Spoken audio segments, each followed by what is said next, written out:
ও যুবকেরা, বয়ান তো কম শুনলা না রে বাবা, বয়ান তো তুমিও কম জানো না।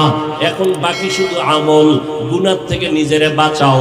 একটা বয়ান তাকওয়ার বয়ান বাড়ি নিয়ে যাও। শেষ বয়ান, আজকের ফাইনাল পয়েন্ট হলো, ফিনিশিং বয়ান হলো, ও বান্দা, কারো উপকার পারলে করো, না পারলে চুপ থাকো।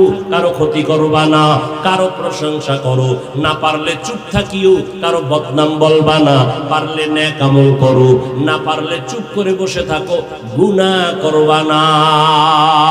শেষ হস। এই তিনটা কথা মানো। পারলে কারো উপকার করো, না পারলে চুপ থাকো, ক্ষতি পারলে কারো প্রশংসা করো, না পারলে চুপ থাকো, বদনাম পারলে বান্দা নেক আমল করো, না পারলে চুপ থাকো। কিন্তু কি করা যাবে না?